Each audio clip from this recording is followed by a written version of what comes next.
trail of the nuclear black market.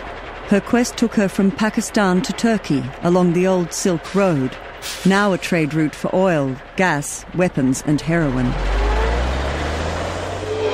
Her identity should never have been made public. But in July 2003, leaks from the White House led to the publication of her name and of the organization she worked for. Her name is Valerie Plame, and she worked for the CIA's Counter-Proliferation Division. The Plame affair soon grew into a scandal. Revealing an agent's identity is a federal crime. Who would dare to do it? I and my former CIA colleagues trusted our government to protect us as we did our jobs. That a few reckless individuals within the current administration betrayed that trust has been a grave disappointment to every patriotic American. The media interpreted the leak as retaliation against Valerie Plame's husband, Ambassador Joseph Wilson, who had queried George W. Bush's claims about weapons of mass destruction in Iraq. The name of the company Valerie Plame used as a front was also disclosed.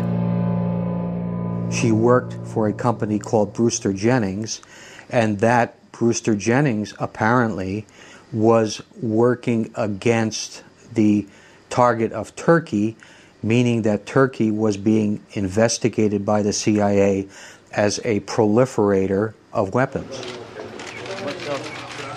The media failed to notice the disturbing similarities between the Plame and Edmonds cases. Like Sibel, Valerie Plame worked in the area of nuclear trafficking, and like Sibel, her investigations foundered when she approached the Black Sea region. The name Valerie Plame, I was not familiar with that name until it became public. But if someone were to ask me about Brewster Jennings, that would be a different question, and it would be a different story, but a story that I could not comment on because, as you know, I cannot talk about the targets of investigations or issues, details that I dealt with during my work with the FBI. What Sibel could not say was published in the Turkish newspaper Hürriyet in November 2005. One of Valerie Plame's and Brewster Jennings' targets was the American-Turkish Council. The Plame and Edmonds cases are part of the same story. That same month, the Supreme Court decided not to review the lower court decisions on Sibel's case. But Sibel's fate had in fact been sealed 3 years before, at a high-level meeting in Washington. The state secret privilege was invoked not by the FBI, but by the Pentagon and the State Department. They requested that Sybil Edmonds not be able to speak on this issue. Thank you very much. I'm sorry about Edmonds, and I'm sorry about Plame. I'm sorry about all these people. But I can name hundreds of others who've tried to stop things like this and seen it before. And this is a repeat. The difference is the Bush crowd plays rougher than any of them. Penn American Center is pleased to present Sibel Edmonds with the 2006 Penn Newman's Own First Amendment Award.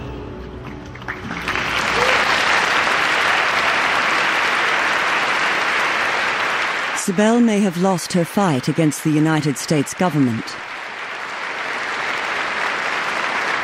But in April 2006, recognition came to her via Penn, the prestigious International Writers and Journalists Association, whose members aim to defend freedom of speech.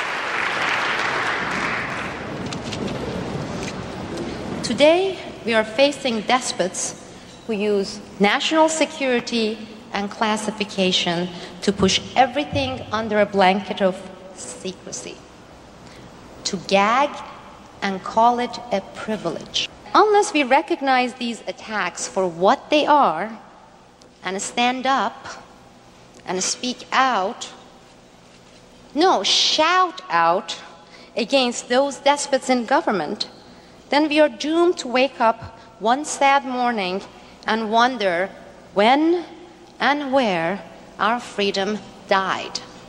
Thank you.